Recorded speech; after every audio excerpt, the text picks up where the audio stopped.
I don't hear it. I do. It was on mine. That was my fault. I had it open. Never mind.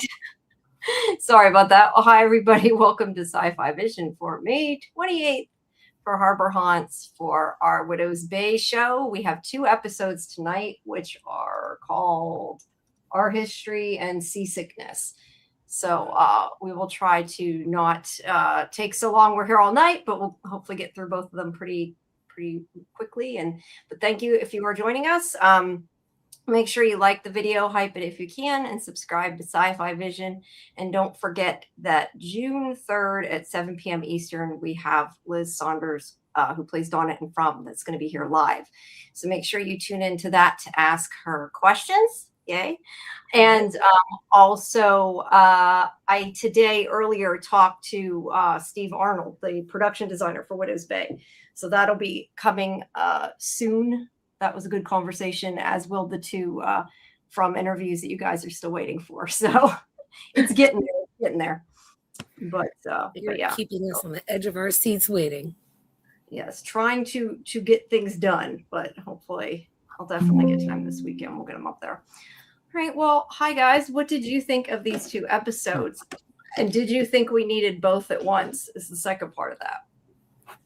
I absolutely loved both episodes. And I do think we needed both of them. I think it would have been too much of a cliffhanger if we needed all those answers. And I like the big reveal, especially because we only have 3 episodes left. So I like where it left us, and it still leaves us with a whole bunch of more questions and guessing and still some things that haven't been answered. So I really liked it. I thought I really liked it. And especially the humor, the specific times, I felt there were little clues and Easter eggs. So I really liked it.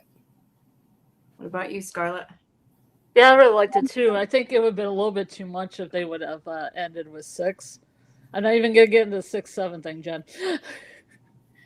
That's interesting. No, that's interesting. Oh, I wasn't even finished. Sorry, go ahead. No. I thought you were done. Go ahead. Sorry, Scarlet. That's fine. If you want to start going. I thought that 6 should be after the mushroom episode where a lot of stuff wasn't revealed. I don't think they should have had another episode where a lot of stuff really wasn't revealed. And it was also good to have both of the Hamish Linklater episodes together, like a little special. Yeah. I was just going to say that's interesting to me that you guys say that, because I don't know. I felt like I agree with you. I think that we didn't get a whole lot revealed in the first one. So in that sense, I think it works. And I get why they put them together, but I don't know. I don't think they were necessarily so connected that you couldn't have just watched one and been okay. But I like that they put them together. But I do think these are really good episodes. And I think it was neat to get a whole flashback that explained a lot of the town. And we have 10 episodes. I mean, it did take up, one of the 10, but I think for this show that it helped. I think we needed that, but it was nice to also get an episode that's current stuff. So it wasn't just the flashback. Type of thing. I stand corrected then, because I thought it was 8. That's why I was saying, 7. Yeah, because we have 3 left. Okay, no, I did do the math correct. Okay, Yeah. That's what I was saying, 6-7, Jen. Yeah, I know, and I know that, but for some reason I was like, wait, it's 3 episodes, and for some reason I questioned the math. But I agree with you, Scarlett. I like it got the Hamish stuff in and out. I know we got a little bit of him in episode 5, but I like that it kind of finished out his role. So everything's back in Tom's court again. It's not that he's back to square one, because he knows a little bit more, but it's almost like he's back to square one, and I kind of like that. Mm-hmm. He's probably back one more step because of his son as well. Yeah. When his son... Sorry, what? I said when he comes home and he sees his son, or if he gets to see his son again, that will be a conversation. I'm going to underline that with if he sees his son again.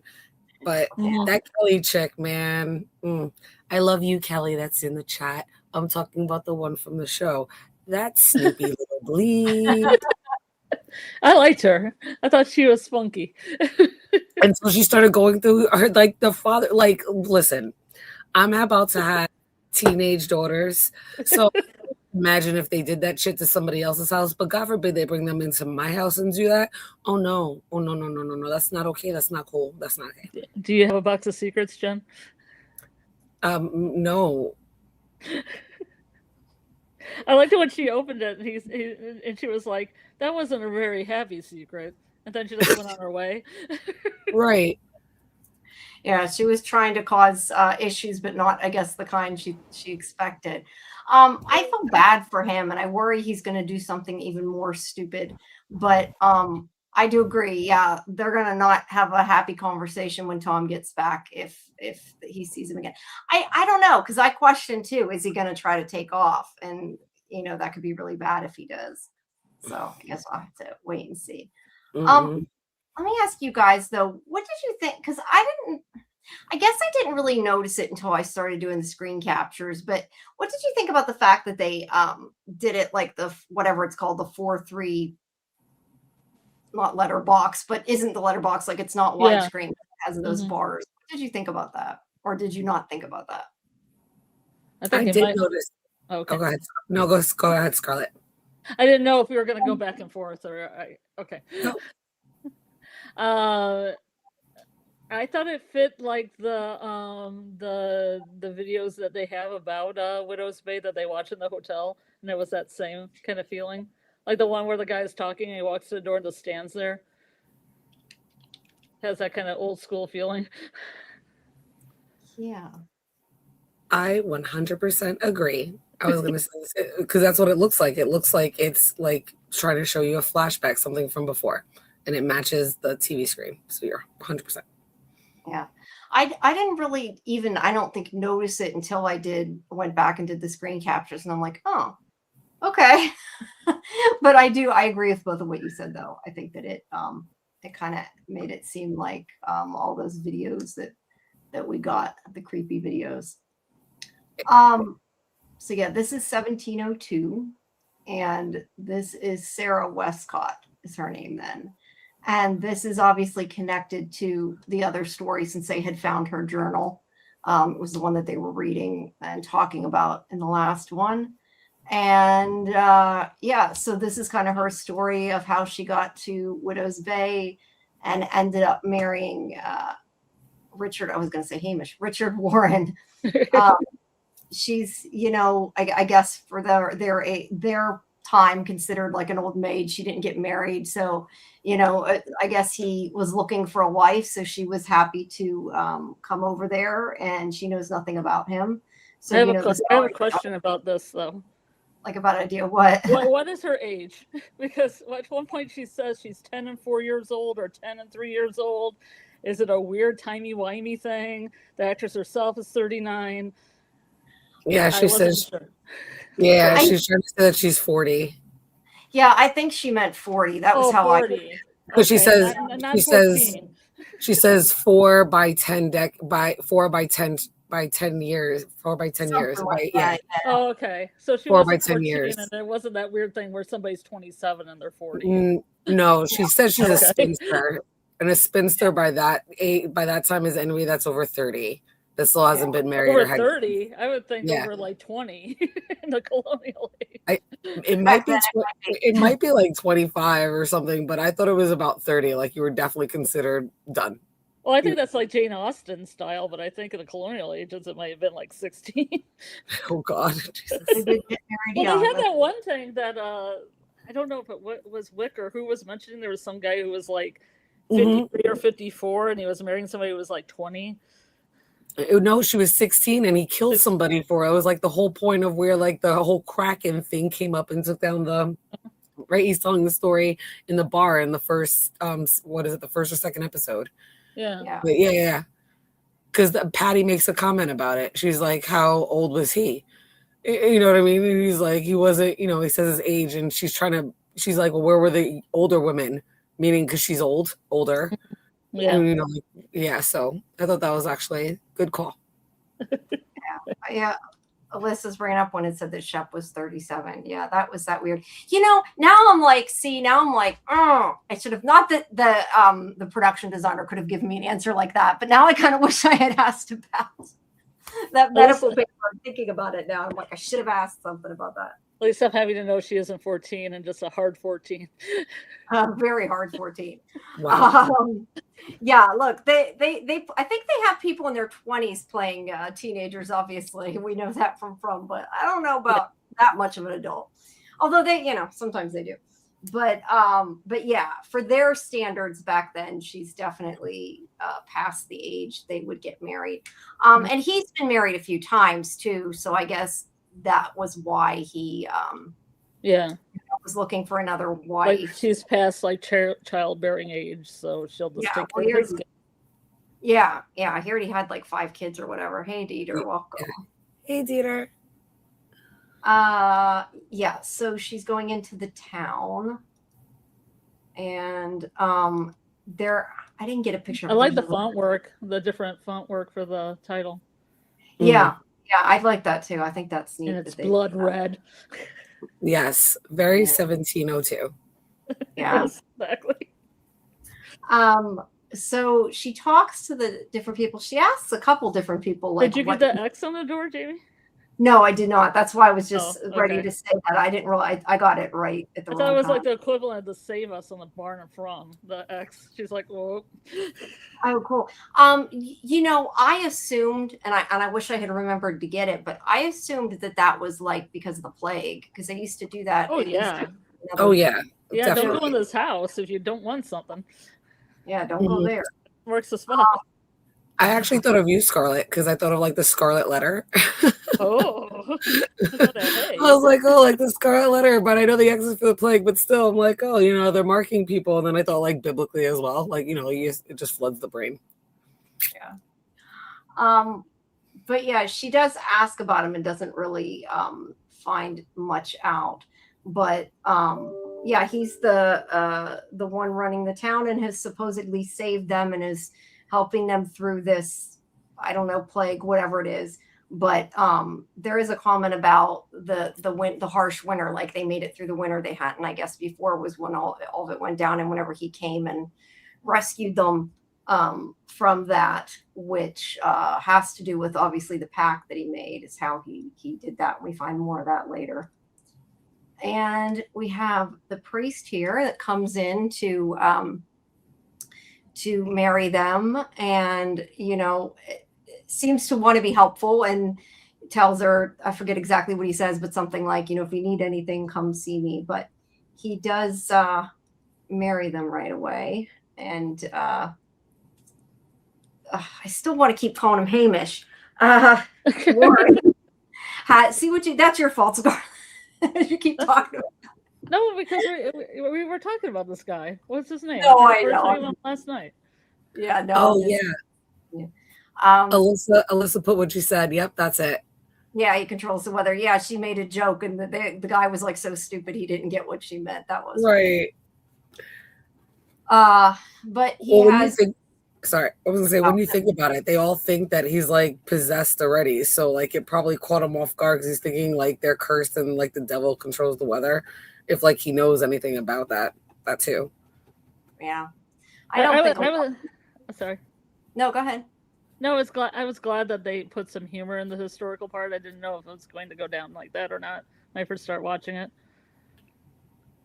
Yeah, I like that this show has so much of that. Just kind of peppered throughout. It keeps it interesting, I think. We also see, I tried to get the best picture of this that I could. It's not great, but okay, I was talking about David Dean Bottrell. Was that the? No, that's this guy. Yeah, that's the guy. That's what I was saying, but I didn't know if you said his name. I thought you said when I was saying Hamish. I misunderstood what you meant. Yes. No, the guy we were talking about last night. Yes. Guy. Yes, he had commented on my post about the show. Yeah, yes, that guy. Yes, this guy. That's who that is, David Dean Bottrell, and he plays the priest. But he's going to marry them, and I kind of wonder, like maybe he should have warned her, but I guess it would have screwed up their plans, right? Because they're trying to figure out how to get rid of this guy. He needs to keep it secret. They need to keep it on the down low so they can send some assassins. They do. Yeah. So anyway, Warren, I'll eventually not go to say Hamish. Warren, I tried to get the best picture I could, but this is that cylinder necklace that they talked about that was in the painting. I did want to ask you guys about that because I thought it was a little unclear and I was confused. And I looked at another recap, and I don't know. Somebody seemed to think that it had like the mushrooms and stuff in it. That was the only thing that was in there, was that piece of paper. So it's the Pact. It's the Pact. Yeah, the contract. So I'm not sure what. I think somebody was confused, and it made me more confused when I was reading it because I'm like, it's supposed to be a piece of paper. So I don't know. But they do have the thing later when his hand's like black or whatever. But I think that's just because of the evil, the evil that's going on. Yeah, it's like a 1-2 reveal of him pulling glitter and then him taking the veil, pulling the veil up.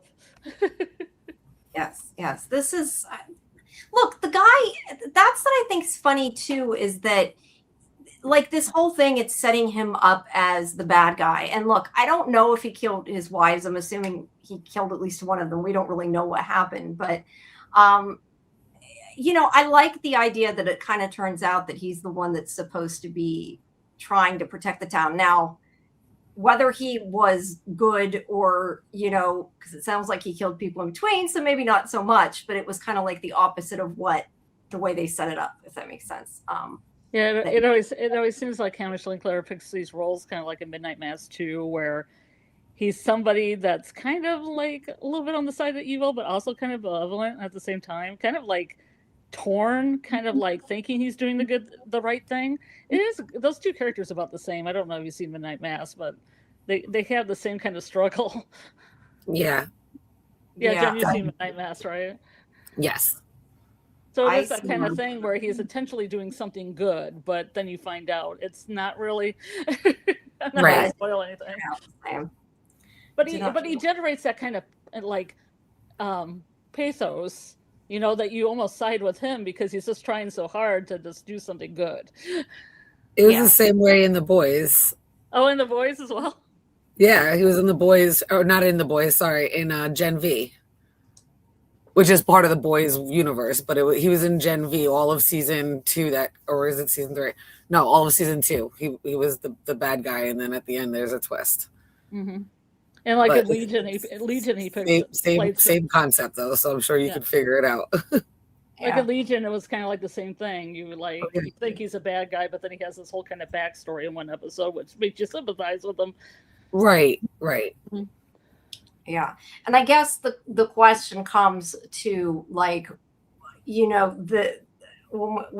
haven't really talked about it on this show, but kind of like, sacrificing the few for the many or whatever. He's trying to help the town, just maybe not the best way, but he's also stuck too because he started this curse by making the agreements, and now it's like kind of, does he follow through? Or I would like to know what happened to his wife though, because they never did say that. I wondered if she was one of the ones he sacrificed, but maybe she found out what he did. I don't know. Oh, that's why he blew through some wives. That makes sense. Yeah, that's what I think. Time for another sacrifice. That's kind of what I wondered. That's why he has like all those kids and has had multiple wives, because people didn't remarry as much back then, so it made me wonder if that was the reason. But I guess we don't get to know that. Yeah, either he sacrificed them or they were like Sarah, where they kind of figured out what the hell he was doing and he tried to kill them. Yeah, it's convenient. Right. It is convenient, but I don't think that it would be. I don't know. He seems like he'd be kind of hesitant, living with him. He's not the friendliest person, and he right away like leaves on their wedding night, and she's like, I didn't think this was what was supposed to happen. Yeah, his voice is so low too. I didn't even know it was Hamish Linklater when I watched it the first time because I watched it on my iPad and it was really dark. Yeah. Did you guys find it strange that she heard the bell? Because that's why he left on their wedding night. Because he heard the bell and she said she heard the bell. And she's like, what an odd hour. And he was like you could almost read it on his face and he was like, fuck. Because he wasn't intending on leaving. Like he wanted to have a good wedding night, I'm sure. But he heard the bell just like Tom did, right? And like when he notified the priest like freaked out and ran over there. I'm not sure like what the whole dynamic is, if she's the one that's like Tom and he's like the priest that heard the bell and had to go check it out because he knew what it was.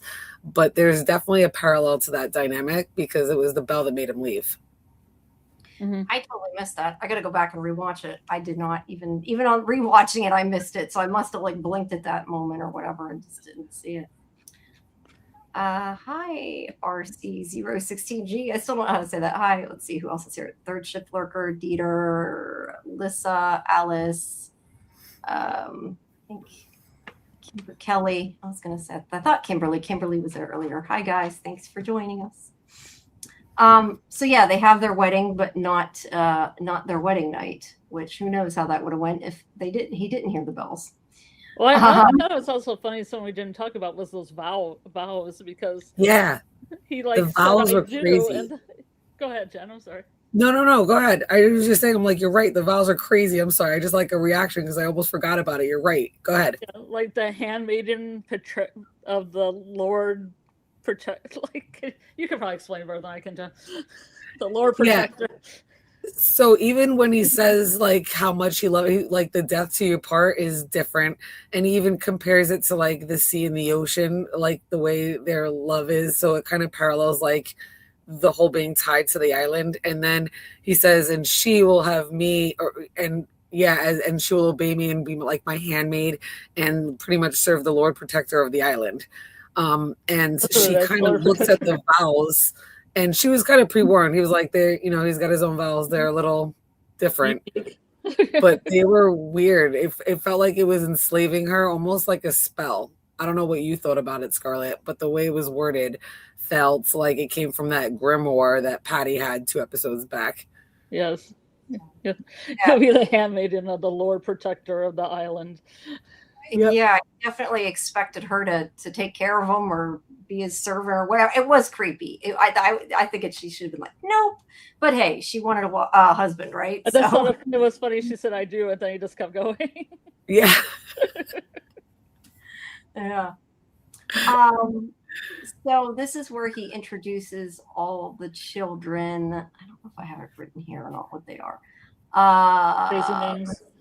Yeah, Thomas, Cromwell, John, Francis, and Holyoke. Yeah, and I got that from somebody else. So, but they're all boys except for the last one, who's this girl. And he makes a point in saying that the girl lost her finger in a wagon wheel or something to that effect. That they ran over her finger or something.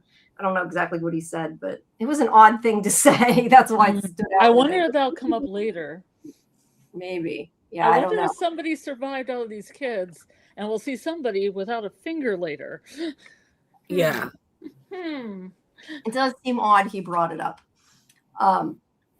But she's got her. Or like my great grandmother didn't have a finger and lost her finger in a wagon wheel. Exactly. I was going to say, though, they show her doll, too, which they show later when he wants to see the kids' belongings, as he says, like later in the museum. So I think that's part of also why they show the doll. But she gives her this, whoops. Do we know what's on that brooch? It looks like amber with something in it, like maybe a bug. I'm not sure. I thought it was a bird. Yeah, I was going to say it looks like it could be amber, but it looks like either a butterfly or a bird on it. I would say, I'm trying to turn my head and look at it sideways. It looks like it could be like a crow, actually, if you turn it the other way. Mm-hmm. But I don't know. I like the joke. I like the joke after it. Like the kids are like, "Okay, where are our tokens?" Yeah, she gave it to some for each of us. He's like, well, maybe, tomorrow will be, I don't know what she said, plentiful for tokens. Yeah. Something. But that was supposed to be like her, I don't know, I don't remember what she said, great grandma's or somebody. It was somebody important. I bet that bird shows up in the future. Oh yeah, that's definitely gonna show up. It's definitely gonna show up. Yeah, I would think so. But the little girl's happy, and she suddenly inherited 5 kids. She's kind of like, what am I going to do? Yeah. But yeah, he does take off right away, like you said. I missed the bell thing, but yeah, that's why he's leaving. But I know she did say something like her mother told her about her wedding night, and that wasn't what she expected. Yeah, exactly. Poor girl. But instead, she settled with these 5 kids. You know, we can talk later about the painting, but to me, the painting looks like a boy, and it like has hair like that oldest kid, but I don't think that makes sense. But I figure it could be any of them. The kid looked neutral enough in the painting that it could be any of these kids. Yep. Yeah. But probably the one missing a finger. Probably. But her hair is covered anyway, so you can't really tell. But I don't know. I thought the painting looked like a boy. But I don't know. And there she is writing in her journal. And I don't remember if this is where which was nice how that linked up to the last episode. I mean, when they were like doing that in the historical society. Right. Yeah. Yeah, I think this is, that's what I was going to say, is this a scene where she says something like, I don't know whether the plague or my husband will kill me, but this is in jest because he's standing there. He's just right there, yeah. Like if you're reading that, I think he knows that she changed it. That's kind of funny. But she comes downstairs. Oh yeah, that part's further down. That part with her writing that is further down. She's writing about her wedding night right here. The comments. Disappointed. Okay. Here she's disappointed in her wedding night. Got it.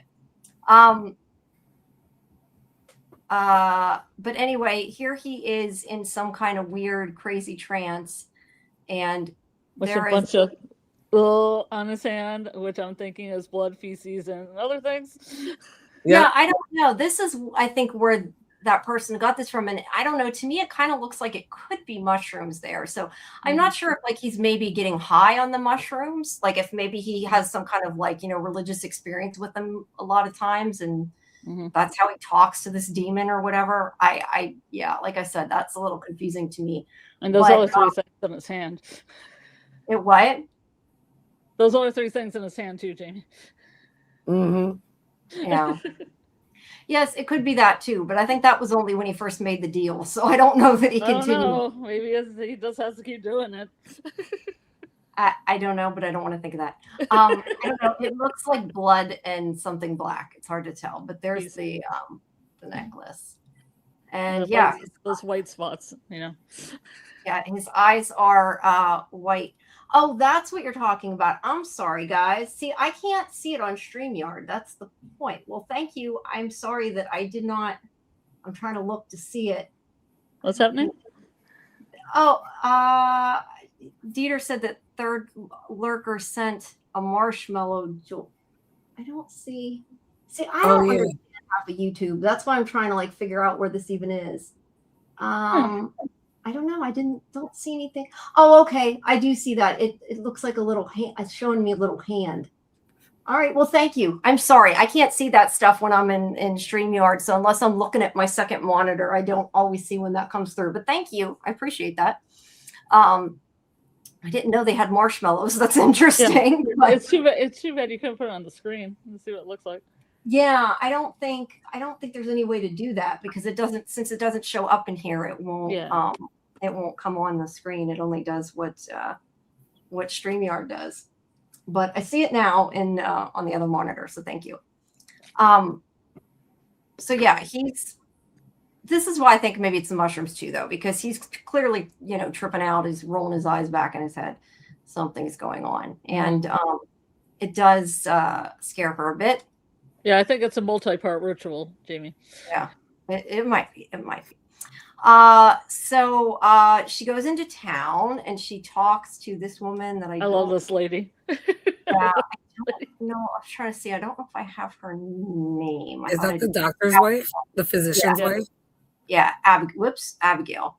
Who I think is soon to be the sea hag. Is she the sea hag now?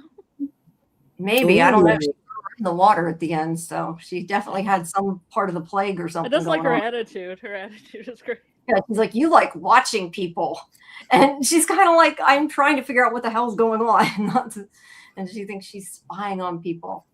But there is a person there moving their body, and this is Sorry, go ahead. Oh, I just want to make sure I get it in before you get faster. No, go ahead. No, go ahead. It isn't until then. Okay. Um, Well, I don't know what pictures you have, so. Okay, no, that's fine. Just tell me to stop if you need to stop. Okay. Her husband is the physician, and talks about him not being able to heal everybody, and that they have the plague, and that's like a lot of the people that are dying in the town. And she says that Sarah's husband Warren said the bad times will end. Like he's claiming that he can make things better. Mm-hmm. But the look on her face afterwards makes it Right. like she's just saying it. Yeah. Like your husband, sure, he'll fix it. Fix it, make it better.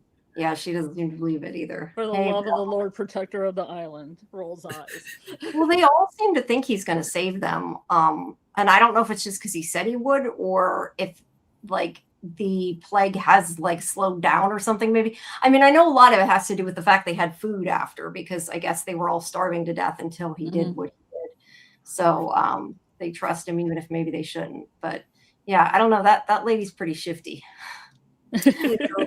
Yeah, she is. She's totally shifty. She is. That's a better picture. Yeah, I do like her. It's kind of a shame, like at the end, all you see is her when she's got like, I don't know if she was supposed to have the plague or she was covered in somebody's blood that she killed that had the plague. Oh, I thought there was both. I thought she got the plague, then she killed somebody. Like she. I was going to say, I don't know that it matters. Yeah, I thought she killed her husband, the physician. Yeah, that's what I figured. But whether she was infected or just crazy or both, you know. A little bit of everything, a little bit of column. Yeah, it doesn't bode well for her. Okay, so now this is where this guy is talking to her husband and telling him how many victims there are in the town, and his name's Ezra, and he knows that. Let's see. Ezra tells him that they're talking about the plague. And how many people died. And this is where Sarah asks, like, if they should be worried. And Warren just says no and kind of ignores her, but he does after tell her to go upstairs. But this is where that guy, Ezra, says that the guy that had the plague, that he had a headache for 5 days and his eyes were yellow with spoiled moons.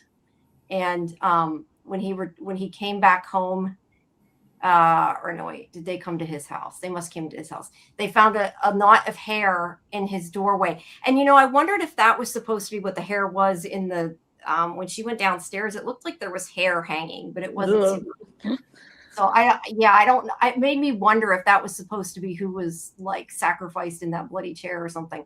But anyway, or was another woman, maybe not her, I guess, because he already killed her. But this guy, when they found him, he had his fingers inside his wife's skull. So, the plague makes him go quite crazy, that's for sure. Jay says they keep talking about the plague, but it seems like it's some sort of supernatural plague as opposed to a virus. Yes, I agree. Most plagues don't cause you to attack people and like dig out their eyes, hopefully. Yeah, it's not a pleasant thing. So he tells Sarah to go up to bed and that everything's fine. And when she goes up, she still stands and listens. She listens in on their conversation. Excuse me. And let's see. Ezra is telling Warren that he thinks he's hiding a potential covenant. He knows something's going on. And she is, because she's listening, she sees her husband attack him with the guy's cane. And she runs up to get in bed before he can know that she's there. But he doesn't seem to be trying to hide it very well, right? I mean, he just kills this guy pretty much in front of her. And that's where it's confusing to me. Like, is he good? Is he bad? Was there a reason why he killed this guy? Or was he originally supposed to be the sacrifice? Like, a lot of it isn't super clear. But they want, to show that she's afraid of him. She's not sure what to do because she knows he's killed somebody. Didn't the guy want him to do something and he didn't agree with him, so he killed him? Yeah, he knew something was up. I'm not sure exactly what the conversation was, but something about he said that he was hiding something, I think. And Warren didn't like that. Richard, I'm calling him Warren. Warren's his last name. Richard didn't like that. So yeah, she runs upstairs and hides and pretends that that she didn't see anything. It's funny though, because she like pulls her bonnet off or whatever so he doesn't notice, but like she keeps all her clothes on and just jumps in bed in her clothes. Yep. Like, Yep. I noticed Sounds like you that. gotta do it. But she wakes up and he doesn't do anything. Hey B, welcome. Maybe. So yeah, she wakes up and she goes downstairs. There's no blood. It's all been cleaned, but she does find a hidden compartment, and she sees his cane down there. And this is down into the caves, root cellar, whatever you want to call it, that she goes through later. But that's where he stashed the cane. So she goes to the priest who had said, you know, if you need something, come to me. Who obviously kind of already had an inkling that bad things were happening around this guy, which is, I'm sure, why he said that. But, you know, she tells him he killed this guy, and he sits down and talks to her. And let's see, whoops, I guess I didn't get a picture of them talking. I thought I did. Hold on one second. Let me make sure these are in the right order, because sometimes they're not. And then that's why things are wacky and I don't end up knowing it till it's too late. Yeah, now they're okay. So she talks to the priest and he tells her that the island is stalked by evil and he thinks her husband is consorting with the devil. And different people, including his Warren's last wife, had disappeared, which is, we know he killed the one. We just don't know much more than that. But she wants to get out of there for good reason. She's scared. But he says that, you know, she isn't alone and that they'll help her and to leave her front door unlocked. And they will do what must be done to her husband and take care of it. So they're intending to come in and kill him. Like bees. She didn't know that a demon's lackey was on the list for a mail order bride. All right. That's funny. Yep. She did not know what she was getting into. That's for sure. Nope.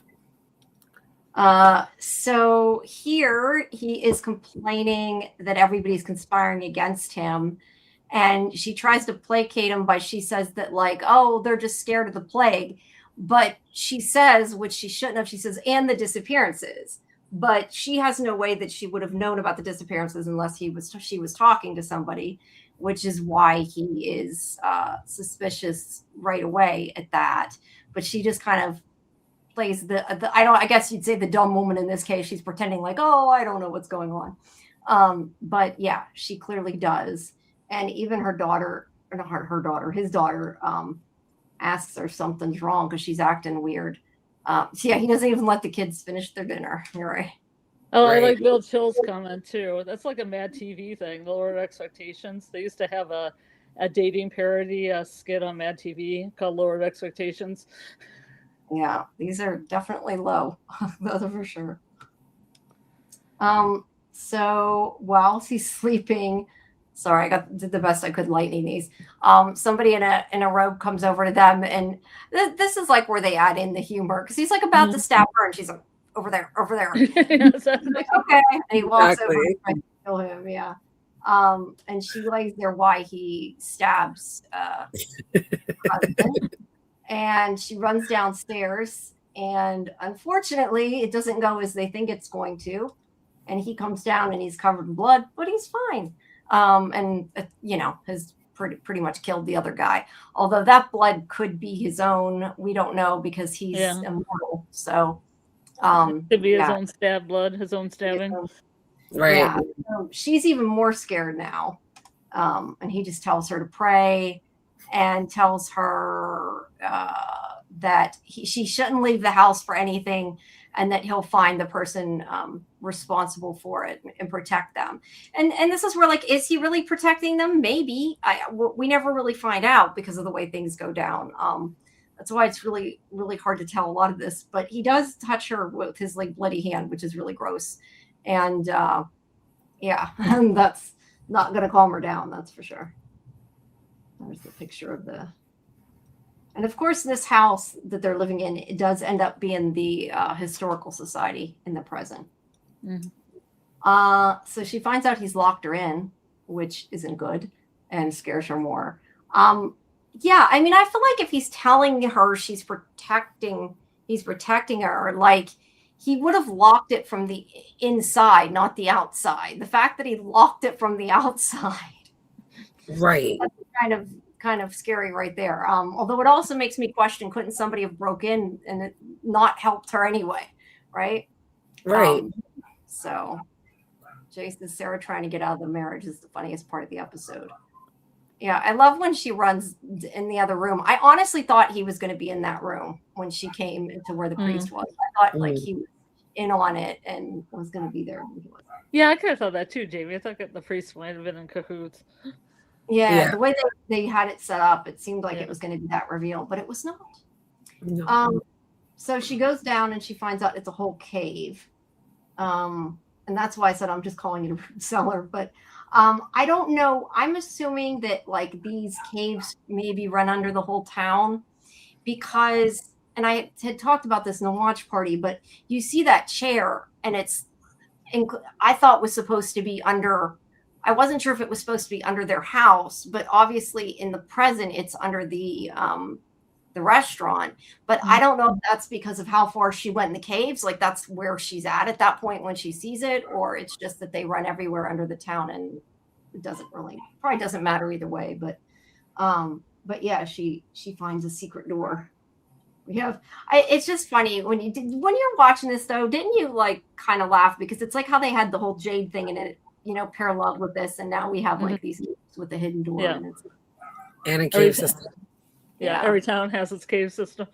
Yeah. They do. So here's the chair, and it looks like there's some kind of sacrifice because there's lots of blood. Yeah. And that door thing. Now, this was what I was talking about. We saw I think first episode, I want to say, that we saw.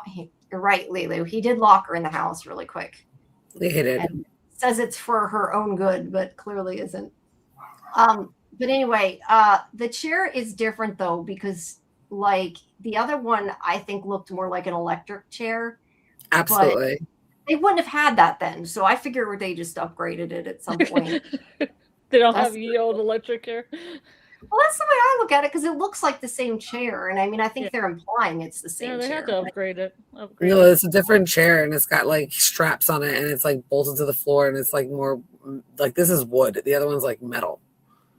Is it? Okay, I didn't notice it was metal, but I think it's supposed to be in the same spot though. Like it's it's in the same spot, but definitely an upgraded chair. Somebody probably broke that wooden chair freaking out. Yeah, maybe. It looks like there's ties on it though, so they had tied people to it. Or at least one person to it. I don't know. We don't know what happened to that person other than there's a lot of blood. But yeah. And it's always by the root cellar too, and I often wonder if there's something in the root cellar because the trail. Oh. Yes, thank you, Dieter. Hey, thank you, Dieter. Thank you so much. I really appreciate that, Dieter. You notice how the blood kind of goes to the root cellar and stops? So maybe something's in the root cellar that they're unleashing on them. That drag the body bleeding in there. Yes. The boogeyman, perhaps. I don't know. It's scary. Okay. B says, I thought it was a different chair. It looks less ornate and more industrial. Maybe, but I don't know. I guess my point is whether it's a different chair or the same chair. I think it's serving the same purpose. Yes. Like would be what I guess.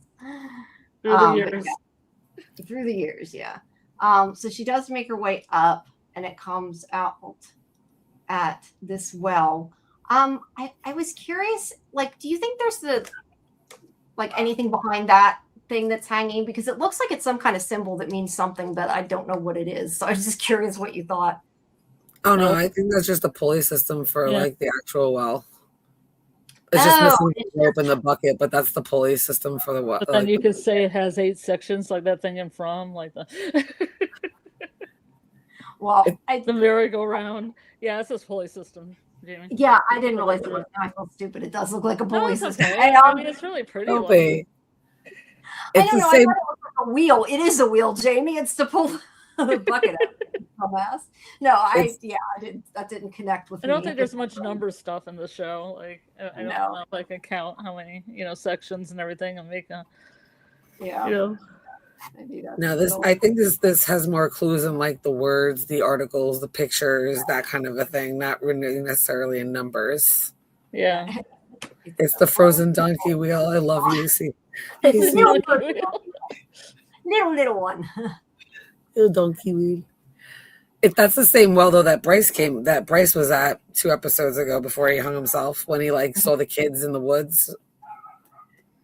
What? Yeah, I thought it had something to do with this. I thought maybe the voices were some past residents. Yeah, it didn't look the same though, did it? Because this looks like a round well. The way she comes up. Well, it's kind of hard to tell. I guess maybe it might not be. It's hard. It doesn't really show it. I assumed it was like a round well, which wasn't what he saw. But now that I'm looking, he saw a very square one that was very clear. Yeah. So maybe it is different. I assumed it was the same well. Yeah, and that's why he went to listen, because he could hear voices coming down from in the tunnels. Yeah. Either way, they're both an exit probably to the tunnel. So they. Yeah, you know, I want, because it looks like a dry well, or made to look like a dry well. Right. Yeah. Well, yeah. There's clearly no water in there. Let's see. It looks like the pulley for the bucket, but there's no water in that well, and she climbed out pretty easy. She did climb out pretty damn easy, but you know, she's resourceful, right? There's a ladder. Yes. No, there is a ladder. But she went through the caves pretty quick. But I think they just didn't want to, you know, probably take up too much time with it. But this is where she bursts into this room and she's like, it didn't work. He's not dead. And they're like, yeah, we know that. Yeah. I like how she like kind of little snappy finger thing, like, come on. Right? Help me. Yeah. You know, that's a good point. Susie said, I think when the creators were just mega fans of The Ring, which is interesting. You know, they do have a lot of different homages in this show. And some more work than others, so it could definitely be. Well, yeah, and I forgot the director of this episode is Ty West, right? That did X and Pearl and Maxine. Oh, interesting. You seen any of those? Pearl's really good. I like Pearl a lot. Not seen it, but I think I know what movie you mean. I think I've seen about it before. Kind of period piece with a crazy girl with an axe, you know. Yeah. Bucolic. She dances with a scarecrow and does other things with a scarecrow, if you know what I mean. Yeah, it does not sound like my kind of movie. Home on the farm, down on the farm. That sounds scary. But yeah, it's really good, Jamie. Yeah, it's really good. I mean, it's a horror movie, but it's also really good. Depends how scary a horror movie it is, whether I'd like it or not. If it's too scary, I mean, it has more of a story. It isn't just gross. It has an actual storyline with Pearl and everything, and you kind of feel bad for her by the end of it. Right. We'll have to look into it. Yeah. I don't know. Like I said before, I don't mind some horror. It just depends how not even just how gory, how scary. Like, I don't like a lot of psychological horror because it freaks me the hell out more than anything. So it kind of depends. But anyway, yeah, she comes in and she's like, help me. And they want her to give him poison, her husband poison. And she doesn't want to do it. And they're like, do it. I think it's Abigail. Is it Abigail? One of the women. I don't know. But says, do it for your children. And she's like, they're not my children. I just met them. Right. I love that part. That was great. But, you know, they beg her to help because she's the only, you know, the way they can get it done. And he's like, there'll be a ferry to take you home or take you off the island. You know, you just have to do this for us. So she does agree. And then that night, let's see. Oh, this is where she's writing the journal about she's a killer. Yeah. Yes. And he comes in, and the way that she is able to slip the drink to him too and get him not to pay attention is she basically is like, we never had our wedding night. You know, let's have some. Well, first she gave it to him, and he said he was working. Yeah, he wouldn't take it. That's right. That's how she got him to take it. But then she's like, we didn't have our wedding night. And she's all like flirting with him. And then, whoops, wait, somewhere here. There it is. They kiss and he's like getting into it and he's okay with it. And then he finds out she poisoned him because he tries to get her to drink it. And she's like, nope. Yep. Like she drank it, but then she spit it back out and dropped it out. Yeah. So he knew there was something going on there. He's trying to sexually put it in his mouth. Yeah, right. Might have been a little better. I figured they were gonna have him like pass out like at the last second, you know. So I was very surprised when the sun came in and whacked him on the head. That was awesome. yeah, I did. Where to go? There it is. I did like that, and that's where he says, he killed my mother. So I would have liked, like I said, I would have liked to have known more about, what happened to his wife/wives. I'm assuming he might have had more than one, since I don't know. They had a lot of kids back then, so maybe not. But I'm guessing he had multiple wives. So actually, I think the priest says wives. Now that I think about it. Yeah. Yeah. VB Moore says Betty Gilpin was so funny. Both of them are. I agree. Both her and Hamish were really good in this. And I think they worked well together too. Which child is this? Do you know this child's name? Francis. No, he's Francis? the older one. He's the oldest one. Is it Francis? No, Francis is the little one, I think, right? That's the girl. It might be. Let me see. I had their names before. Thomas Warren, I believe. Thomas, the oldest, yeah. Yeah. I like bees, though. For a girl who knows almost nothing about sex, she knows how to work it. Seriously. Maybe her mother gave her more advice than just what her wedding night was going to be like. You don't know. But yeah, he rescues her at the last second and knocks him out. And she thanks him, and then they all take off and run towards the ferry. Or I don't know, was it a ferry? Whatever it was, the boat they were going to get on. And she was going to take all them with her, which I appreciated, even though they weren't, her kids. She was at least going to try to rescue them. But the boat is gone. So they have to take their little tiny boat. But this is where Abigail comes up. I feel like this shot is an homage to something, but I'm not sure what. Like, it definitely feels like something I've seen. I'm not sure what, but it reminds me of something. But yeah, a little bit of Poltergeist. That I've not seen that, so I don't know. Yeah, it might be sort of the type. It reminds me more of an Evil Dead thing. Yeah, it might be that. It could be Evil Dead. I don't know, or The Witch. Susie saying The Witch. Yeah, I don't know. It just reminds me of something. But yeah, she killed her husband, likely, and maybe not has the plague. I don't think it really matters. They don't want to be around her. And I thought it was pretty funny because she kept saying, like, I don't have the plague. Like, yeah, I don't have the plague, but I'm busy. I'm very busy. I have to get on this boat now with my kids. No, I'm fine. I'm fine. I just saw my husband. Yeah, it looks like you killed your husband. I'm getting the boat. Yes, yeah. I look when she's like, those kids aren't even yours, when she was the one that said the exact opposite earlier. Earlier she's like, I just met them, and she's like, well, kick them off the boat. So that was great. I like Dita says, what's the worst business to open in Widow's Bay? A couples therapy clinic. The husbands never seem to make it to the second session. Wow. That's why it's called Widow's Bay, man. Yeah, we never see any couple together. And we do not. She has the plague of the creepy demon lady. Creepy lady. There we go. So yeah, it's definitely creepy. I like what you said earlier. I can't remember which one of you said that you think she became the sea hag. I really kind of like that. Yeah, Scarlet said that. That's what I thought it was leading up to, because she threw her in the water, and I thought, ooh. Yeah, I can see it still being a thing. Totally like that theory. It could be. Bill still kind of come around, Yeah. Mm-hmm. Bill says the village or the witch. Yeah, I kind of see both of them a little bit here. Yeah. In this, I don't know the village time period. The village is the M. Night Shyamalan. I know the village. Yeah, I was thinking like some 80s, 90s. I was like, I can't think of an older movie. And I was like, and I was thinking of anything new that's been called a village. And then you said Emma. I was like, oh yeah, that's right. That's the whole title in my head. Emma. Well, I assume that's the one that he means.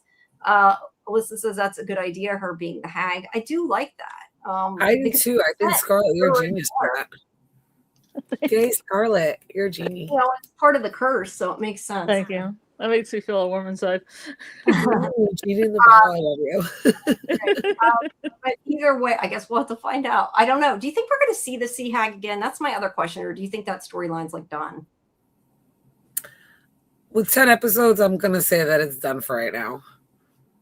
Unless it gets renewed. Yeah. I really hope it gets renewed. I think it will. It's doing really well. Because she kind of dissipated when she was shot. Right. didn't really have a body, so maybe it's just supernatural enough to return. Yeah, I know at the time we talked about how how did he just kill her, because it does seem so strange that he was so worried that Tom couldn't get away, and then he comes in and kills her that easy. Yeah, I don't think she's dead. She also might just be dead for like this cycle.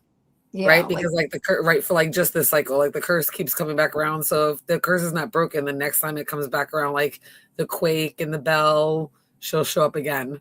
Just maybe for this cycle, she's like, like dodgeball. She got hit in the face. Gotta go.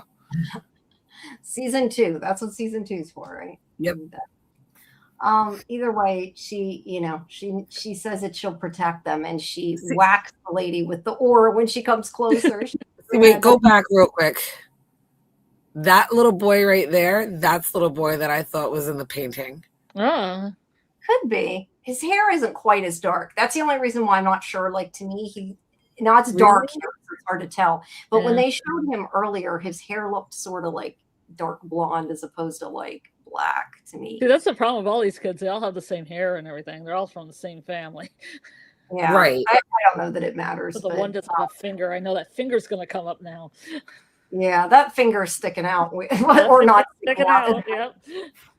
Not sticking out, as the case may be, but you know what I mean. But she whacks her. You know what though? Who is that behind her? Like, that's the little girl? I guess it's just the angle, because it kind of looks like it's a ghost or something back there, doesn't it? It looks like the rag doll coming up from behind Donna. Like, it looks so resemblant of that. Holy shit. I was thinking, Jamie, that was great. Do that again. A crazy ass Halloween costume, wouldn't it? Like, yeah. I don't know if you could see through it, but that would be funny. That'd actually be cool to be just to be a nightmare creature, but that would take so much like makeup to. Yeah. If you could do it, but anyway, she whacks the lady in the face, which was really funny when she hit her. And then we switch to Richard here, who wakes up tied up. And, I kind of question, though, that he can't die, but they can just barely tie his wrist with rope and it stops him. I don't know about that, but, it's, would you see? I could just say one of those potato dolls Maine hasn't. See one of them in an episode 1 on the swing. Yes. Yep. It gives new meaning now, Susie. But they have captured him, and maybe there's some iron in there or something. Sorry, what, Scarlet? So maybe there's some iron in there or something. Maybe he has immortality, but not very strong human strength. Maybe not. He might not. You could be right. Right. I agree with you. I don't think he's got superhuman strength. I just think like he's just can't be killed. No, I know. I just thought it was funny because it's like he was, what I think is easy. I think they knew from the assassin and like how everything played out that he can't be killed. So they just knew that they had to like contain him. Just like in the originals, I don't know if anybody's seen the originals of Vampire Diaries, like they drop a coffin like tied in chains like to the bottom of the ocean. Vampire just is alive, but down at the bottom of the ocean. Yeah. Like you just contain it. That's gotta suck. But yeah. Yeah. He's tied up. They're putting him in the coffin and he's yelling in that they're traitors. And the priest here says that he was putting himself above the law of God and man. And he tries to take the necklace off of him. And Richard Warren stops him and says that it doesn't want him to open it and that it won't let them kill him, that it's kept him alive this long. And he calls it their God. But he also, they've said a demon and stuff. So, yeah, that's what he here calls it. But he says that it won't allow them to kill him. And, he says, it's my burden. Let me carry it. And he just says that God will decide his fate. And he won't listen to them at all. But this is where he finally, he tries to tell them, he's like, no, you have to listen to me. This pact is what's kept everybody alive through the winter. That I heard it through the mushrooms or something to that effect, he says, meaning this demon thing or whatever. And that he made a bargain with it basically to save the townspeople, but they have to keep sacrificing people if they don't want the plague to keep wiping people out. And he says a life for a life. So yeah, he's been sacrificing people, which is what I'm assuming that bloody chair is. But he Yeah, says, fulfill the pact and the plague will the stop. plague will stop. Yeah. And he's like, wants him to protect his children, wants him to, and he's like, oh, your wife took them off the island. They're going to be just fine. And he's like, no, you'll kill them all, because he knows they can't get off the island, and that they're all going to die. But yes, he's shoved in this coffin, and they bury him. It looks like a lot of rope, Jamie. Yeah, it does look like a lot of rope. You're right. It's just it didn't take much for Tom to untie it. But to be fair, it was old rope, so maybe he's been buried in there for about 300 some years. So yeah, it makes a difference. But here is where they bury him in the graveyard in front of their house. And then we flash forward to the present. Or the Brandy, you're a fine girl on the radio. Oh, I didn't even pay attention to it. That's funny. I was more noticing a band called Looking Glass, but it's all about like what a wonderful wife you will be. You're such a fine girl, and all the like kind of dowry items she's getting when she's getting married. That's an odd song to put in there. That's funny. I was more noticing like the numbers because we're always paying attention to that, and I was thinking of the radio in signal. The year 1250. Yes, the year 1250. But this is Wick digging up his grave, and he's like, I found it. And he's apparently drinking as he's digging. I just noticed he has that flask in his pocket. He's apparently well, if you're gonna dig up a corpse, you might as well have a little alcohol while you're doing it. Yeah, you might as well, I guess. So yeah, he's dug him up. Now, let me ask you guys one, Andrew. I want to ask you guys something because I think somewhere in my brain I got wires crossed because it wasn't making sense to me, and I realized it was two different things. And I don't know if they're connected at all, but I wanted to know if you thought they were connected. I know last week there was the whole thing with Evan going to that guy's house, and like they wanted him to go up, and they said people would disappear, and we assumed that was the boogeyman's house. But they made the comment about like, oh, that they buried him in cement because he wouldn't die. I thought that this was connected with that, and at first I thought like that's where he was digging. Like I realized it's not the same place, so it's two different things. But I don't know. Do you think the two people that can't die are connected? Because I was confused by that, or if I'm just like completely mixing things up in my head. I don't know. That's why I wanted to know what you guys thought. Well, no, they definitely said that the boogeyman wouldn't die, so they wound up putting, whatever cement on his feet. I just think that he's got to be a descendant of Richard Warren. Okay, that makes sense. Because he's obviously in the present, right? Because obviously they can go up to him and he attacked Patty. So he's obviously in the modern day, and this guy's 300 years ago. So that to me is proof that his bloodline is going to continue, which we can get into for episode 7. But that's what so if you're asking now, that's what I think. And just like they had to contain Richard Warren in a coffin, in the ground and bury him alive, they did the same thing to the boogeyman by putting him in cement and burying him in cement in the basement. All right. That's interesting, because I thought there were two different entities. Yeah, I definitely think they need to be different people or different entities. I agree. Thought he was buried under the ground, but I thought maybe the root cellar had to do with the boogeyman, and like you don't know how old he is, and he might have been the one that came out and sacrificed the wives, ate the wives. Maybe. I don't know. Yeah, I just thought he must. Like, just because like this guy was like the Lord Protector of the island doesn't mean everybody in his bloodline is going to be like the Lord Protector or the mayor, right? So if somebody did survive the bloodline, and here we are probably like 250 years later at that point, right? Obviously a descendant of that would probably still, like, the entity probably would be able to still get into that bloodline. Mm-hmm. So I think the entity is just, generationally hopping through if the bloodline, and that's what I think, what's his name, Richard Warren, means when we see him later on, when he says, if my bloodline continues, the curse continues, meaning the entity that, will keep using me and keep making somebody in my bloodline immortal to, whatever for the curse. Yeah, and I was going to say, when you say entity, you mean this demon or devil or whatever the heck he's listening to, right? Right. Whether you want to call it the island, the demon, I believe that's the one big entity. They're just using multiple names for it because as we go through the time periods, so like our language and how we use certain words has changed. And I think they're playing on that, especially because this is from a novel, right? Yeah. So wait, this is from this, you mean the stories, is it? I think doesn't Widow's Bay have source material? I didn't think it had any source material. I can Oh, then look. Yeah, maybe I don't think so. I don't think so. maybe I'm wrong. It's just that well written that I guess that's what I was thinking. Yeah, no, I don't, I could be wrong, but I don't think so. Yeah, I don't think it says anything in Wikipedia about that. Oh, then Yeah. it's just that well written. Yeah, So it's yeah, that no. well written. Yeah, I would say it's just that well written, and it really is the way, especially how it mixes, like you were saying, with the dark humor in with like, which we're gonna see as it continues, and with like all these tense and scary moments. I love it. It's really great, but I think it's written that way. Yeah. Alyssa says, I thought the same. They both didn't die, so there could definitely be a connection. And Jay says the boogeyman is the son of Richard Warren. He survived the boat crash and the painting at the end.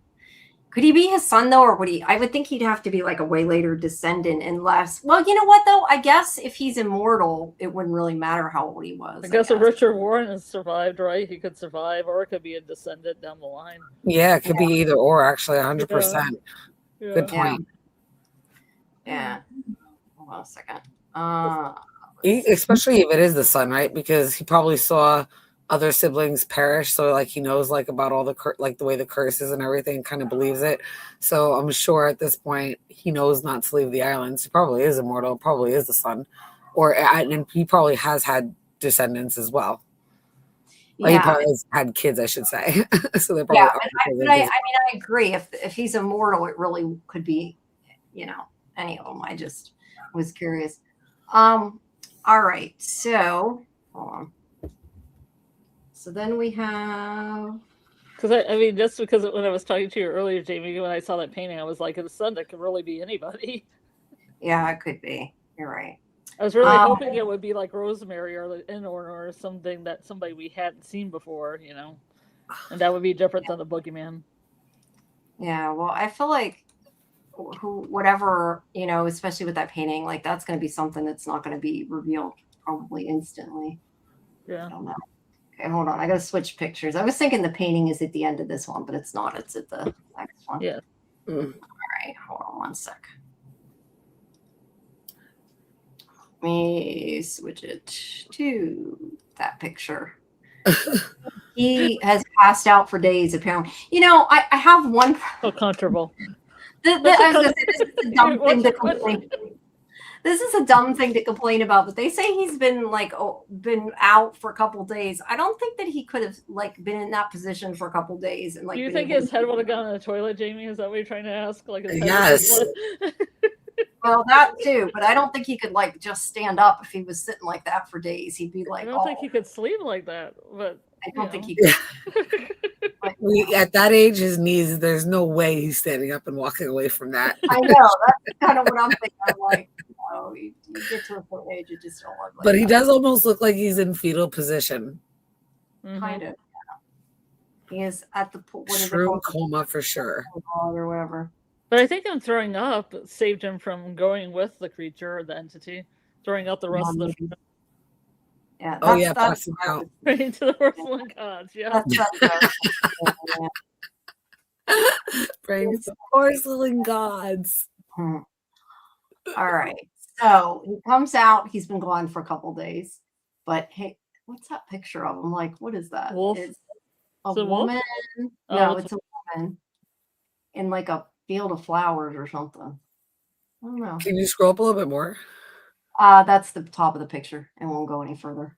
Is that waves or fly? I can't tell. Yeah, it looks like it's ocean or something, and she's kind of got a transparent dress on. Oh, I thought she was pulling her dress up and she was naked underneath it. Okay. Oh, maybe. That thing looks like the sea hag. It might be. Yeah, I just was curious because I happened to look and I'm like, what is Toilet Tom? I'm sorry. And V says it looks like a child's pose from yoga. I don't know. I've seen that pose, but hey, I don't really know yoga. Yeah, it looks like the child's pose from yoga. I'll double that. That's funny. Wow. But either way, he's been missing for a few days, and they're like, you got to come where we're at. So he comes down to the old Warren house, which is the historical society. And Patty and Wick tell him that they have unburied. That's great grammar, Jamie. They have dug up. I mean, I guess unburied is still a word, but it sounds bad. Unburied is a word, yes. Yeah, it is a word. The way I said it, it sounded really bad. They have dug up Richard Warren, and he's kind of like, why? And I noticed too. Do you see like the merch, and that's all from that? Nice. Why it says 1681? That's like another discrepancy thing, isn't it? I just now noticed that. No, I think the town was, well, I don't know, because It is was 1702. Well, yeah, I No, guess. but the wife came over in 1702. yeah, so- because they Okay, say right. that the town was founded in 1621, which actually now that kind of makes sense because the plague is in 1702 and Richard Warren is still there and he was the founder. Yeah, We should have gotten that clue right off the dates that obviously this man is immortal because look how young he looks, but look at the years he's been alive. yeah. Yeah. I didn't even think about that. Also, Maybe we do have to look at numbers for this show. Damn it. Yeah, it's all timey-wimey of ages, so you have to take that. It is. Yes. On a completely unrelated side note, I like her cameo ring that I didn't notice. Where is it? I didn't see it. I didn't see it. Oh, like nice. I just happened to notice it when I was looking at the mug. Maybe she is a witch. What? Because she's got nice jewelry. No, because of the cameo. Right. Well, usually witches have nice jewelry. Yes, this is true. You know, she should have I have this cameo necklace that's like that. I mean, it's not like a real night, you know, it's like a cheap, but it's like a skeleton woman. That would make sense if she had that. Yeah, I know they were popular for a while, like maybe in the 80s or something. Yeah, like, I remember when they were popular when I was a kid in the 80s, late 80s, early 90s. Yep. They were cool.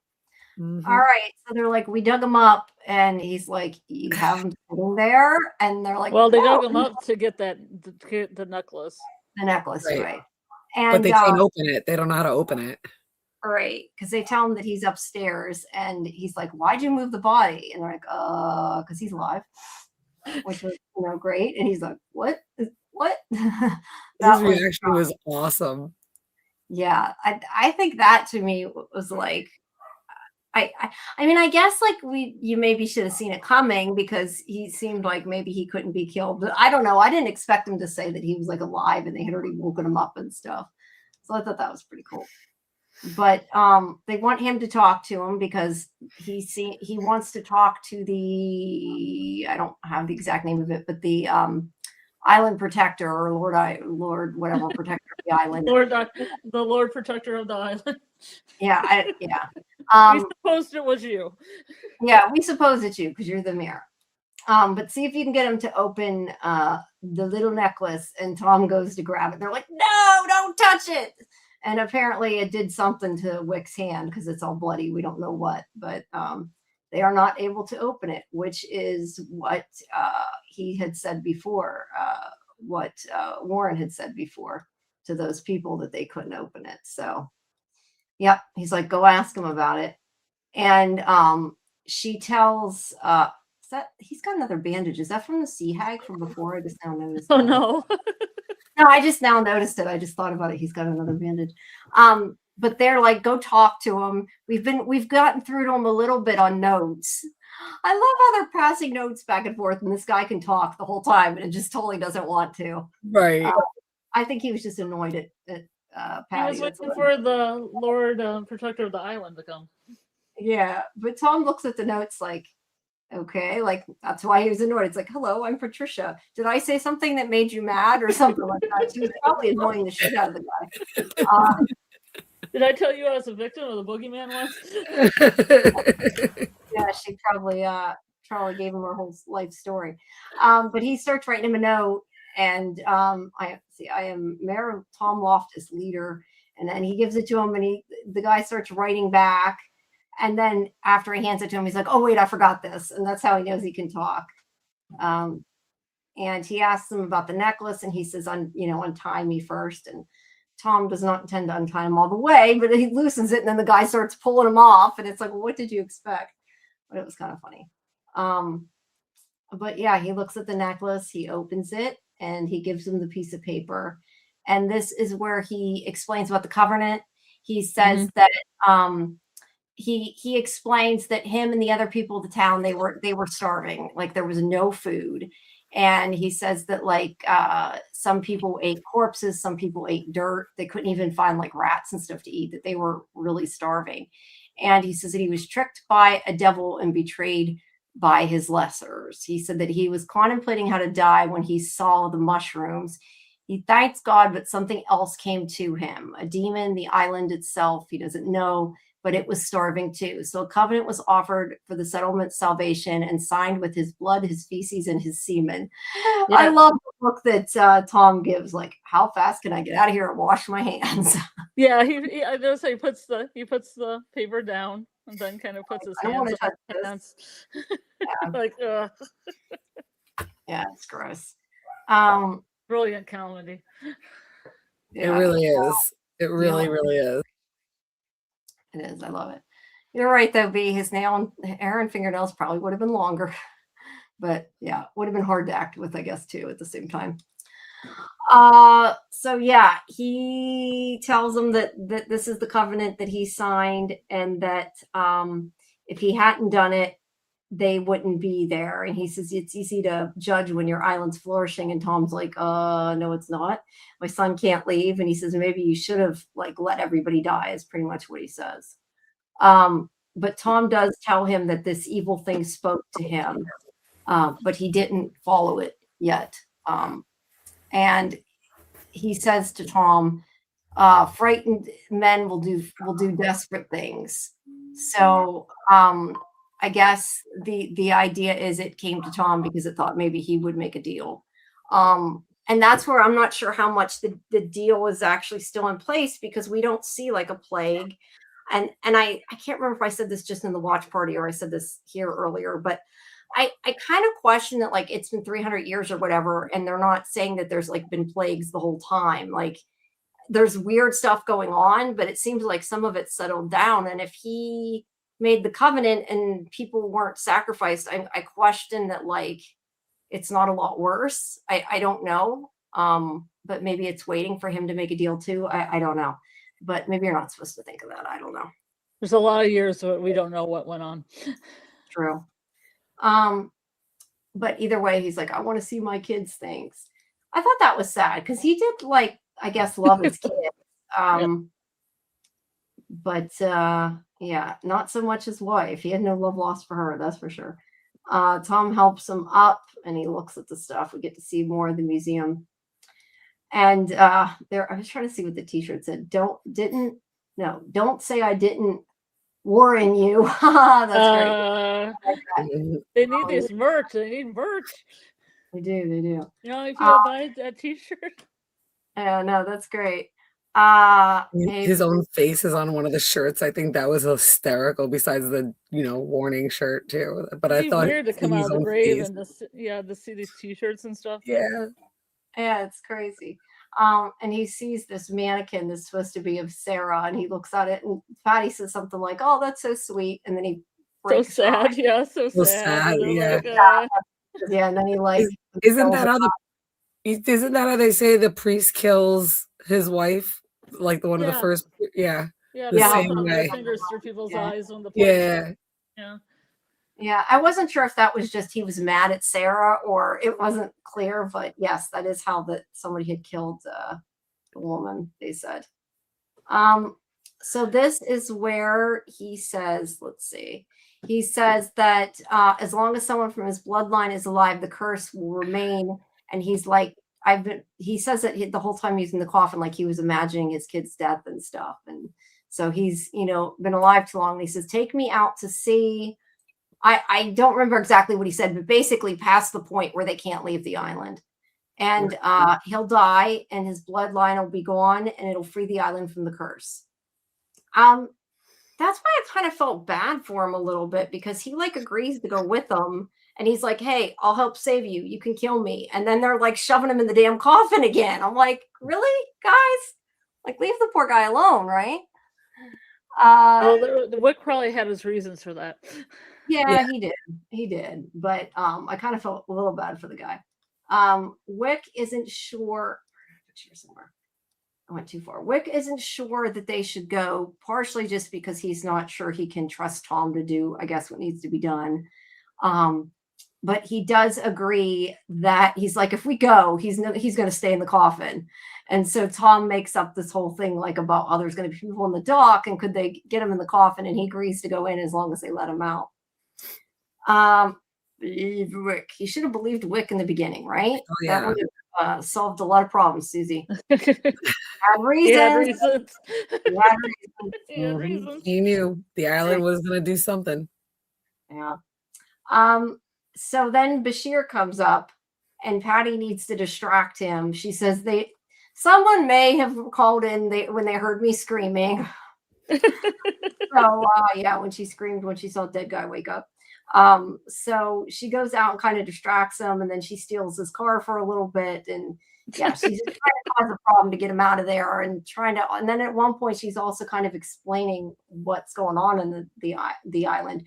We don't know how much she told him, but she clearly told him about some of the crazy shit that's been going on, which I appreciated. Even if he doesn't want to know it, he's like, I don't need to know the rest, I'm gone. So I can't say that wasn't a smart move. He's been trying to get out of there for a while, but they get Warren here to agree to go into the coffin, and then they get on the boat.